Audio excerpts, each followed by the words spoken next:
കുറച്ച് ദിവസം മുമ്പ് ജാസി ഒരു വീഡിയോയിൽ വന്ന് പറഞ്ഞിട്ടുണ്ടായിരുന്നു താൻ ഗർഭിണിയാണ് എന്നുള്ളൊരു കാര്യം.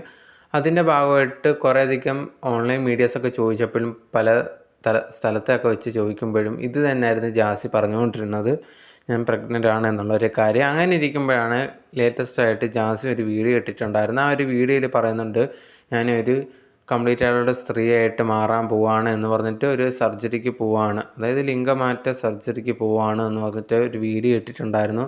ആ ഒരു വീഡിയോ ഇറങ്ങിയ സമയത്ത് കുറേയധികം പേര് സപ്പോർട്ട് ചെയ്യുന്നുണ്ടായിരുന്നു, അതേപോലെ തന്നെ എതിർക്കുകയും ചെയ്യുന്നുണ്ടായിരുന്നു. കാരണം എന്ന് പറഞ്ഞു കഴിഞ്ഞാൽ അതിൽ ആ ഒരു സർജറി ഒക്കെ കഴിഞ്ഞിട്ട് ഒരു ദിവസം കൊണ്ട് തന്നെ എണീറ്റിരിക്കുന്നു, സംസാരിക്കുന്നു എന്നുള്ളൊരു കാര്യമൊക്കെ കൊണ്ട് തന്നെ ഇത് ഫേക്കാണ്, ഇങ്ങനെയൊന്നുമല്ല. യഥാർത്ഥത്തിൽ കൈയൊക്കെ ശ്രദ്ധിച്ചാൽ തന്നെ അതിൽ കയ്യിലൊന്നും ട്യൂബോ അങ്ങനത്തെ ഉള്ള കാര്യങ്ങളോ ഒന്നുമില്ല. പെയിനൊക്കെ കാരണം എണീക്കാൻ പോലും പറ്റില്ല. പിന്നെ എങ്ങനെയാണ് ജാസിക്ക് ഇത് പറ്റുന്നത്? ഇത് ആൾക്കാരെ പറ്റിക്കാൻ ചെയ്യുന്നതാണ്.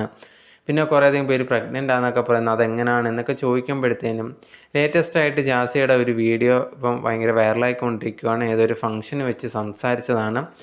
ഞാനുണ്ടെങ്കിൽ നയൻതാരയൊക്കെ ചെയ്ത പോലെ തന്നെ വാടകയ്ക്കൊരു ഗർഭം അതാണ് എന്നുള്ള രീതിയിലായിരുന്നു അന്ന് പറഞ്ഞിട്ടുണ്ടായിരുന്നത്. അപ്പം അതാണ് ജാസി കുറേ നാളായിട്ട് ഞാനൊരു അമ്മയാവാൻ പോവാണ്, ഞാൻ ഗർഭിണിയാണ് എന്നുള്ളൊരു കാര്യം പറയുന്നത്. പക്ഷേ വാടക ഗർഭം അങ്ങനത്തെ ഉള്ള രീതിയിലൊരു കുട്ടിക്ക് വേണ്ടിയാണ് ഇവർ വെയിറ്റ് ചെയ്യുന്നത്.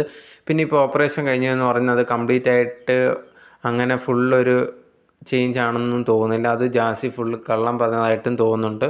ഇതുവരെ ജാസി പറയുന്നത് ജാസി ഫുള്ളായിട്ട് ഒരു പെണ്ണായിട്ട് മാറി എന്നൊക്കെയാണ്. എന്തായാലും കുറേയധികം പേര് അതിനെതിരായിട്ടുള്ള തെളിവുകളും കാര്യങ്ങളൊക്കെ കൊണ്ടുവരുന്നുണ്ട്.